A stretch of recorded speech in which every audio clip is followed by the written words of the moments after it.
Boa noite. Fábrica de Bolsonaros. Sim, eu sei, esse parece o título de um filme de terror de baixo orçamento. Eu não sei vocês, mas quando eu ouço Fábrica de Bolsonaros, eu imagino isso daqui. Eu sou o robô do Bolsonaro. Eu sou o robô do Bolsonaro. Eu acho uma falta de respeito como eles imitam mal o robô, gente. O robô tá imitando a gente tão bem. E os caras imitam tão mal o robô. Tem um ali, ela faz igual uma Lu patinadora. Assim. Que robô é esse que dá essa balançadinha de cabeça, gente? Isso não é robô, não. Então, eu amo rir dessa gente, mas ao mesmo tempo a gente tem que admitir que ele foi uma jogada esperta, esse vídeo. Por quê? Porque hoje, se você procurar na internet robô de Bolsonaro, você vai cair nesse vídeo e vai acabar não lendo sobre robôs de verdade que ajudaram ele a ganhar a eleição de 2018. Essa jogada é tão esperta que me parece uma ideia não deles, mas dos robôs para fazer parecer que eles não existem. Ou seja, você vê que a inteligência artificial ela não veio para nos substituir, apenas para nos humilhar. O robô ele vai continuar precisando do ser humano quando a tarefa for muito degradante para ele. Mas hoje não vai falar de robô, e sim de uma fábrica de Bolsonaro de carne e osso. Eu não estou falando do estado de Santa Catarina, nem do próprio Bolsonaro, que ele mesmo é uma fábrica de Bolsonaros. O sujeito conseguiu fazer 4 Bolsonaros, cada um sendo um Bolsonaro à sua maneira. Tem o Bolsonaro do grupo de acesso, que é o Jair Renan. Tem o Bolsonaro de Ratanabá, que é o Carlos. O Bolsonaro do Bannon, que é o Eduardo. E o Bolsonaro da Shopee, que é o Flávio. Afinal, pode ter queda de energia e apresenta vazamentos. Tem gente que defende que o bolsonarismo ele pode existir sem o Bolsonaro, como se ele fosse um parasita que inocula um vírus que se reproduz sozinho. Inclusive, eu achei essa descrição bem precisa. E se tem um lugar onde o bolsonarismo ele é transmitido como o herpes genital na suruba, é no círculo militar. E o círculo militar, você sabe como é. Ele é apertado, difícil de entrar, mas está sempre aberto para o jovem que faz 18 anos. Não à toa, o Lula tem falado muito em despolitizar as Forças Armadas e não vai ser fácil. Até porque, antes disso, ele ainda tem o desafio de simplesmente tirar os militares do comando do país. Afinal, durante o governo Bolsonaro, os militares ocuparam milhares de cargos, conduzindo várias operações cruciais, como a gestão desastrosa da pandemia, onde eles gastaram dinheiro que era para combater a Covid com picanha e salgadinho. Sim, aparentemente foi gasto dinheiro público para comprar coisas como biscoito torcida. Mas, em defesa deles, biscoito torcida... Entendeu? Talvez tenha mais eficácia contra a Covid do que cloroquina, por exemplo. Então vai saber. Mas não foi só isso que eles fizeram, não. Também foram eles que propagaram a conspiração sobre fraude nas urnas e apoiaram os radicais acampados em quartéis que acabaram invadindo as sedes dos 3 poderes. Aliás, falta um nome bom, né, para aquilo que aconteceu no dia 8 de janeiro. Tem gente que fala na invasão dos 3 poderes. É um nome muito técnico para um evento tão caótico. Revolta do cocô? Talvez seja melhor. Levando em conta que a inspiração deles foi a invasão do Capitólio, mas ao mesmo tempo o nosso destaque principal foi um participante que defecou, eu chamaria de cupitólio. Mas levando em conta que só tinha gado, talvez seja melhor capintólio. No entanto, talvez fosse mais justo homenagear as nossas próprias revoltas, já que a gente teve a revolta da cabanagem, por que não chamar de revolta da caganagem? Já que a gente teve uma sabinada, será que é o caso de chamarmos de sabinada, mas agora com hífen? O fato é que a revolta do cagalhão também tem a impressão digital dos militares. Aliás, não só a digital, mas quem sabe até o DNA deles na matéria orgânica. Porque, pelo que eu vi, a obra que eles deixaram na mesa do Alexandre de Moraes se parece muito com a gestão do Pazuello. Ou com uma opinião do general Heleno. Achei a cara. Quando o Lula ganhou as eleições, os militares eles deixaram claro que não tinham curtido o resultado. Como se coubesse eles curtir algum resultado de eleição. O fato é que eles foram coniventes com a presença de acampamentos golpistas na porta dos quartéis. A esposa do Vilas Boas, general Vilas Boas, inclusive ela chegou a visitar o acampamento. De quem que a senhora é a esposa mesmo? Do general Vilas Boas. A esposa do general Vilas Boas. O pessoal tá aqui, ó. Uma celebridade. Esposa de uma celebridade também. Né? Tamo juntos. Pelo Brasil, né? Brasil. Selva. Selva, você vê a intimidade que ela tem com a selva, né? Faltou ligar. Jardim? Não. Como é que se fala? Canteiro? Não, selva. É selva, né, que fala. Eu gosto muito do contraste da empolgação do fã com o fato dela ser apenas esposa de um general aposentado. O bolsonarismo é esse elenco de subcelebridade ociosa. Ele é um festival com o pior line-up do mundo. É um netinho do Omila com o irmão do Bruno Gagliasso. É Pepe e Neném com esposa de general. É uma espécie de David Lynch da Rede TV. Quando a revolta do Cocô eclodiu, ou melhor, evacuou, vários militares e parentes militar já tinham manifestado o seu apoio aos golpistas. E os vândalos foram recebidos com uma gentileza incrível, né? Por um militar, inclusive, do Gabinete de Segurança Institucional. Esse homem de camisa branca que aparece nas imagens é o capitão do Exército, que, segundo fontes, era integrante do GSI na época. Ele caminha em direção aos invasores, faz um gesto para uma mulher e depois abre uma porta. Os invasores vão atrás e pegam água para beber. Bom, mas aí os militares, gente, os militares estão certos. Como dizia Mr. Catra, copo d'água e boquete não se nega a ninguém. Inclusive, o militar ali, ele teve sorte que só pediram um copo d'água. Ou não, né? Porque tendo em vista que a gente não vê a câmera dentro da salinha escura, a gente não sabe. Aquilo ali também pode ser um dark room. O fato é que, depois da revolta do Tolete, o comandante do Exército, o general Júlio César de Arruda, ele acabou demitido. Que, além de ter se negado a expurgar os golpistas, ele tampouco quis atender o pedido de exonerar o ajudante de ordens do Bolsonaro, o tenente-coronel Mauro Cid, do comando de um batalhão em Goiânia. O coronel Cid é essa figura aqui. Eu ia até zoar, que ele parece uma árvore de Natal, mas levando em conta a altura dele, na verdade ele é mais um bonsai de Natal. E eu tenho lugar de fala para zoar baixinho. Mesmo que o meu lugar de fala seja mais alto que o dele. Aqui, o Bolsonaro explica o que é que o Cid fazia no seu governo. Tá na minha frente aqui o coronel Cid. Ele é um dos 4 ajudantes de ordem meu. Eu não vou no banco pagar conta. A minha esposa nem entra em contato comigo, entra em contato com o Cid. Cid, deposita aí na conta da cabeleireira, não sei o quê, manicure, paga o colégio da Laura, que ela tinha um pagamento anterior. Sim. O cara emprega um coronel pra fazer uns piques da Michele. É isso, pra pagar manicure e cabeleireira. Isso que é a desmoralização das Forças Armadas, porque o Cid tá cheio de condecoração e fica tendo que ir no banco. Ele não deve nem passar na porta giratória com tanto penduricalho. Imagina o quanto que apita, o tempo que demora pra ele tirar aquilo tudo. O Bolsonaro, ele deve conhecer o Cid desde criancinha. Afinal, ele é amigo do pai do Cid, que é o coronel Mauro Cid. Sim, o pai do coronel Cid também é coronel, também é Mauro e também é Cid. E Bolsonaro conhece ele desde a academia militar. E mesmo que não conheça o Cidinho desde criança, certamente conheceu ele desde pequeno. Hoje, o coronel Cid parece ser uma espécie de Fabrício Queiroz das Forças Armadas. É apontado pela Polícia Federal como operador da rachadinha do cartão corporativo do Bolsonaro, mas não só. O Cidinho tá em todas. Além de, aparentemente, fazer Zorra Total, um personagem olha a faca, ele também... Ele faz várias coisas. Aparentemente, ele paga boleto do Bolsonaro com dinheiro público. Ele também seria um dos responsáveis pela fake news de que vacina contra a Covid provoca AIDS. E foi ele que tentou, por 2 vezes, dar uma carteirada para liberar as joias sauditas de 16 milhões apreendidas na alfândega. É muito humilhante a pessoa tentar dar uma carteirada 2 vezes e não conseguir. Você sabe com quem está falando? Você ainda não sabe com quem você está falando, cara? Você ainda não descobriu? Joga no Google, cara! Eu fiz Zorra Total, bicho! Segundo uma reportagem da CNN, abre aspas, o tenente-coronel, homem de confiança do então presidente, não dava um passo ou tomava um copo d'água sem a anuência de Bolsonaro. Fecha aspas. Mas eu duvido que Bolsonaro negasse um copo d'água. E se não negava um copo d'água...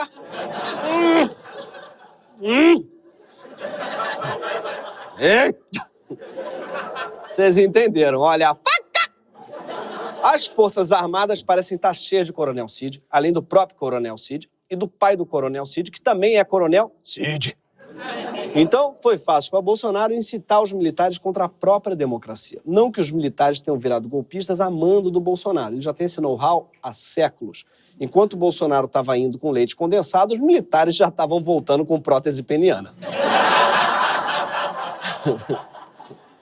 Mas, enfim, depois da revolta da Barroupilha, sim, talvez esse seja o melhor nome, mas, enfim, depois dela, ficou claro que as Forças Armadas tinham se omitido e Lula teve que demitir o comandante do Exército, nomeando no lugar dele um outro general, que ele julgava ser da sua confiança. Mas não é fácil assim, aparentemente, encontrar no Exército um general que dê para confiar. Então, o melhor general que Lula encontrou foi o Tomás Paiva, que, logo depois de saber que ele assumiria a força, ele reuniu os oficiais e disse isso aqui. Aí o cara fala assim, pô, general, mas teve fraude. Nós participamos de toda a fiscalização. Fizemos relatório. Fizemos tudo. Constatou-se fraude? Não. Todos nós somos da bolha fadada, da bolha militarista, da bolha de direita, da bolha conservadora. A maioria de nós somos dessa bolha. Raramente um de nós frequenta outra bolha. Mas existe outra bolha. Existe. E ela não é pequena, ela é grande. Sim, eu adorei que, desde que eles perderam as eleições, começaram a usar nossos jargões. Agora eles é que estão falando que tem que falar para fora da bolha. Mas o que eu mais gostei é que eles chamam a nossa bolha de grande. Para, general, você está exagerando. Eu estou na média do brasileiro. Tá? Mas falando sério, repara que ele não diz que o Lula ganhou a eleição. Ele não diz nem que o TSE validou o resultado, ele diz que não dá. O que ele diz, né, nesse discurso inteiro, é que não dá para dizer que teve fraude. Por quê? Porque eles, os militares, eles buscaram a fraude nas urnas e não encontraram. Ou seja, o general Tomás Paiva, tido pelo Lula como alguém que dá para confiar, deixa claro que ele próprio e todas as Forças Armadas não se entendem com uma parte do Estado. Eles se compreendem com uma bolha separada, que se relaciona com o Estado. Essa bolha, desde o fim do governo Bolsonaro, está à deriva. E quando eu penso numa bolha à deriva, eu penso nesse casal aqui. Um casal que estava dentro dessa bolha inflável ficou à deriva no mar depois que o responsável por segurar a corda do equipamento foi derrubado por uma onda e começou a se afogar. Militares do Corpo de Bombeiros saíram correndo para iniciar o resgate. A bolha foi levada até a areia e o casal conseguiu sair. O responsável pela bolha que não tinha a mínima noção do que estava fazendo. Ele não conseguia nem sequer boiar. Sim. Assim como nesse caso, os responsáveis por inflar a bolha militar também não têm a mínima noção do que eles estão fazendo. E quem são os responsáveis por essa bolha? O lugar em que os nossos generais foram formados. Que lugar é esse? A Smart Fit? Não. A AMAN, que é a Academia Militar das Agulhas Negras. A AMAN fica em Resende, no Rio de Janeiro, e é o único colégio de ensino superior a formar oficiais da infantaria, cavalaria, artilharia, engenharia e comunicações do Exército Brasileiro. Sim. Tem um curso, ainda hoje, de infantaria, de cavalaria. E você, achando que sua faculdade de filosofia não servia para nada. Mas falando sério, a AMAN é a faculdade que você precisa ter como base para um dia ser general. Isso se você quiser dar esse desgosto para tua mãe. Mas para que serve mesmo a AMAN? Eles mesmos explicam num vídeo muito didático sobre como funciona a formação do cadete. O aluno da escola preparatória, a rosca é de cera. Se nós apertarmos muito aquela rosca de cera, ela espana. À medida que a responsabilidade aumenta, essa rosca vai sendo transformada de cera a aço escovado, que será no 4º ano. Para que o parafuso realmente ele seja chamado e aquilo ali segure. Bom, eles são muito bons de metáfora. O que o cara tá falando é que vai aumentar a resistência da rosca do cadete. E para falar isso, ele faz um gesto que parece muito um fisting. Para dizer que a rosca do soldado vai ser chamada e que vai ter que segurar a estrutura. Repara ali atrás dele, esse cara aqui atrás, ele tá apertando muito a rosca dele para não rir. Logo que os cadetes chegam na academia, eles recebem um manual bem detalhado de como se comportar. E esse manual se chama Normas Gerais de Conduta. Hoje em dia esse manual se mete menos na tua vida fora do quartel, mas na época do Vilas Boas, do Bolsonaro, do Mourão, da gangue toda, tinham regras assim. Será proibido ao cadete licenciado perambular pela rodovia Presidente Dutra, insinuando-se para conseguir transporte de carona. Como diz aquele meme, isso foi muito específico, tá tudo bem? Se tem regra, amigo, tem história. E agora fez todo sentido. Por que o Bolsonaro, quando virou presidente, gostava de ficar se insinuando por todas as ruas, na Dutra, mas não só. Uma quantidade de estrada que ele ia se insinuar.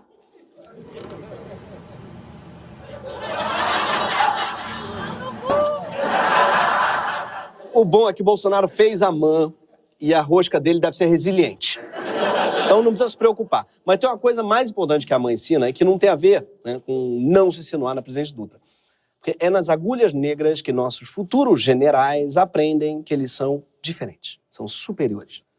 Eles são superiores à população civil do país, ou seja, a todos nós, com nossas rosquinhas de cera, espanando por aí. É na AMAN que eles aprendem que eles, militares, são sérios, são profissionais, enquanto lá fora, no mundo civil, falta seriedade. Enquanto eles estão em atividade contínua, os civis passam muito tempo ociosos. Os militares são maduros, os civis infantis. Seus professores, né, dão um exemplo, diferentemente dos professores em universidades civis, que você sabe bem como é que é. Os militares são disciplinados e os civis displicentes. Os militares têm uma boa apresentação pessoal, o linguajar correto. Já os civis falam com gírias, palavrões e têm má apresentação pessoal. Seus militares falando de civil parece Red Pill falando de mulher. Eu sou um jovem de 18 anos que passou 3 anos de frente de uma tela construindo riqueza, me tornando uma pessoa de valor. Cara, eu tive que amadurecer muito. Eu acordo todo santo dia, eu treino boxe, eu acordo todo santo dia, eu vou pra academia. Eu quero uma pessoa de valor do meu lado. Eu me cuido. Aqui tem 40 mil em lente no cabelo. É mais ou menos isso que um general pensa sobre si mesmo, gente. Aqui eu tenho 40 mil reais na minha prótese. Vou respeitar o civil? Isso aqui? A única diferença é que eles não são Red Pill, né? A gente sabe que eles são Blue Pill. A nossa pílula jamais será vermelha. No livro de entrevista do general Vilas Boas, ele conta que só foi começar a conviver com civis aos 50 anos de idade. E não foi exatamente fácil, abre aspas. A convivência com civis, no início, se constituía num exercício de paciência e de flexibilidade intelectual. Nós, militares, temos todos a mesma estrutura mental, o que nos leva coletivamente a, diante de um impulso qualquer, reagirmos de forma padronizada. Os civis não. Cada um vê o problema por um ângulo diverso. É muito curioso ver alguém falando de conviver com civis como se fosse uma experiência radical e louca. Ele fala como se estivesse no Discovery. Tá na montanha do gorila olhando a gente. É preciso se aproximar com cuidado de um civil. Não é permitido gritar com eles acima de 100 decibéis. Senão eles se irritam. Dá pra entender, afinal, suas filhas precisam trabalhar. Eles pagam o próprio aluguel e podem ser demitidos a qualquer momento, devido às suas frágeis roscas de cera. O UOL pediu, via lei de acesso à informação, o currículo de 3 escolas militares de nível superior, incluindo a AMAN. Uma das conclusões da análise é que a bibliografia é, aspas, bastante limitada e, sobretudo, desatualizada. Eu achei o desatualizada um eufemismo para alucinada. Afinal, no meio dessa bibliografia tem, por exemplo, livro olavista. Sim, num trecho de um livro didático, Olavo de Carvalho, inclusive, é citado, dizendo que, aspas, jornalistas, cineastas, músicos, psicólogos, pedagogos infantis e conselheiros familiares representam uma tropa de elite do exército gramsciano. Sim, os militares brasileiros literalmente aprendem que eles vão ter que enfrentar um outro exército, só que ele é composto por jornalistas, cineastas e pedagogos infantis. Sim, a gente gasta 125 bilhões de reais por ano em defesa. Pra quê? Pra proteger o país de professora do primário. E desculpa, gente, mas nessa guerra, pra piorar, as professoras de creche estão ganhando. Porque os alunos dela, pelo menos, elas conseguem desfraudar. Mas agora, falando sério, quando as lideranças do Centro de Formação Ideológica das Forças Armadas Brasileiras se consideram membros de uma bolha de direita conservadora e ficam lendo livros que dizem que o inimigo é o exército gramsciano dos professores, fica claro que a única guerra que eles estão travando é a guerra cultural.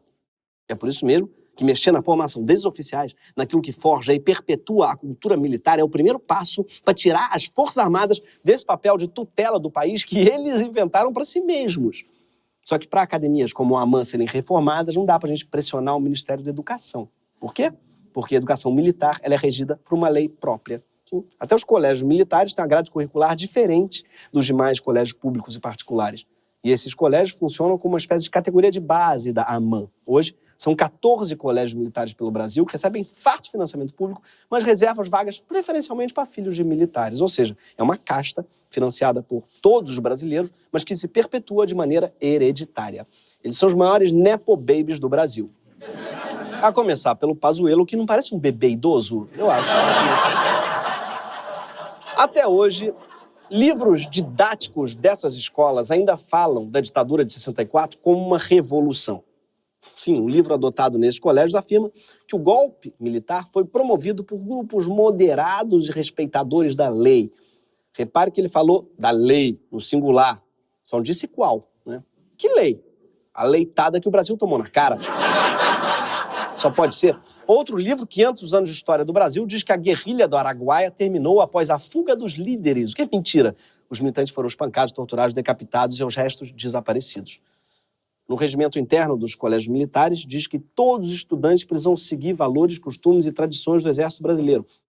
E os valores são, entre outros, camaradagem, meritocracia, culto à tradição, respeito à autoridade, valor à família e espírito de corpo. A expressão espírito de corpo eu acho muito curiosa, ela é muito central e muito repetida, né? E eles explicam que significa defender os interesses do seu grupo. Na verdade, isso aí tem outro nome para mim, chama espírito de porco. É outra coisa, o negócio aqui fora chama de mais de corporativismo. É uma coisa radicalmente diferente. Toda a formação do general brasileiro é baseada na construção de uma realidade paralela. Ao passar boa parte da sua vida convivendo só com outros militares, estudando livros conspiratórios escritos por outros militares, acreditando que o mundo funciona como uma vila militar e que os civis lá fora são pessoas inferiores, você acaba virando essa pessoa.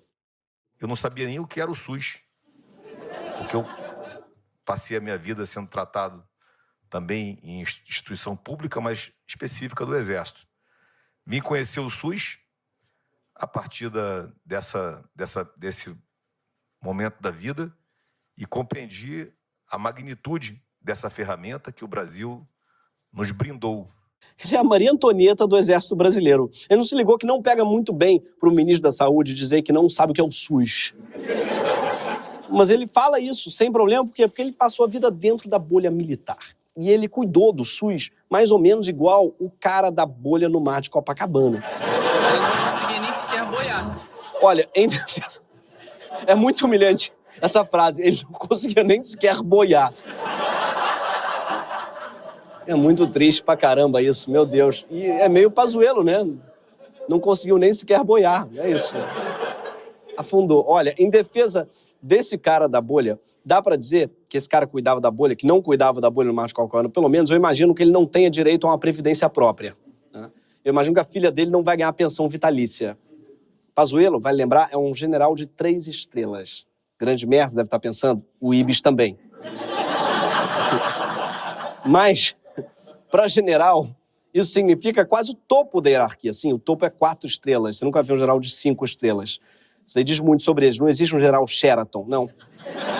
Vai no máximo até general Slaviero, para ali no general Hilton. O sistema educacional militar também produz gente como esse coronel, que escreveu um livro em 95, estudado pelos cadetes até hoje. Sim, é um livro que afirma logo na capa que o povo Yanomami não existe. Eles acham, de verdade, que os Yanomami são um tipo de Smurfs. E essa imagem da capa, o que é esse catarinense usando uma máscara de indígena? Parece um pouco um bloco de carnaval da Zona Sul, isso aí. Né? E parece somente ridículo, mas negar a existência de um povo inteiro é o primeiro passo para você justificar a sua eliminação. Não é coincidência que um livro como esse tenha sido escrito há 30 anos atrás e que num governo comandado por um militar, 20 mil garimpeiros tenham invadido a terra indígena Yanomami. Mas aqui eu preciso defender os militares. Nem todo militar acha que os Yanomamis não existem. Existem alguns que acham que Yanomami é uma música da Rosalía. Mas, falando sério, alguns mandaram suas esposas em plena pandemia para a terra Yanomami, numa suposta ação social, uns 60 mil comprimidos de cloroquina para eles. E como se não bastasse, também fizeram uma sessão de maquiagem nas mulheres indígenas, sim. Eles levaram para a terra Yanomami, em plena pandemia, um combo letal de cloroquina e Mary Kay. Ou pior, a base da Virgínia. Com tudo isso, não é exatamente surpreendente que o lançamento extraoficial da candidatura do Bolsonaro tenha se dado lá mesmo, dentro da AMAN, o que também é proibido, claro, pelo regimento militar. Praticamente impossível isso ter acontecido sem a permissão expressa do comandante. E logo depois de Bolsonaro ser eleito, sabe quem se tornou o comandante da AMAN? Ele mesmo, o general da rosquinha de cera, o Gustavo Henrique Dutra de Menezes. Já no ano eleitoral, ele foi para onde? Na chefia do Comando Militar do Planalto. Sim, o homem da rosquinha era ele que estava lá. Ou pelo menos devia estar, quando a revolta do Piriri destruiu o próprio Planalto. E também foi ele que, algumas horas depois, não permitiu que a Polícia Militar do Distrito Federal removesse os golpistas acampados em frente ao quartel-general do Exército. Embora houvesse uma ordem do Alexandre de Moraes para isso. A PM até tentou desmantelar a ocupação, mas um cordão de militares impediu o acesso. Na sequência, segundo testemunhas, o general Júlio César Arruda, que comandava o Exército, disse o seguinte para o policial que tentava cumprir a ordem civil. Acho que a minha tropa é um pouco maior do que a sua, não? E aqui eu até queria fazer uma piada do tamanho de tropa, falar de qualidade de prótese, falar de dureza de rosca, mas não dá. Porque a gente precisa mesmo falar do general Dutra. Veja bem, o cara que foi durante anos o comandante da AMAN, que forma os futuros generais desse país, e que depois recebeu a missão de proteger o Planalto, desrespeitou a autoridade civil depois da invasão e depredação desse mesmo Planalto que ele devia ter protegido. E se recusou a dar passagem para a polícia que queria prender os invasores. E eu nunca achei aqui que eu ia pedir mais respeito para a polícia. Mas é isso que um general me obriga a fazer. E o pior, ele perdeu esse cargo, mas ele ganhou outro no Estado-Maior do Exército. Isso diz muito sobre a relação entre civis e militares no Brasil e sobre quem é responsável por formar os corações e mentes da nova geração de oficiais. Aqueles que daqui a alguns anos terão a missão de defender o país.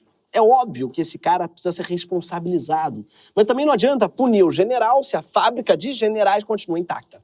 E essas fábricas, elas não formam só bolsonaristas, elas formam bolsonaros.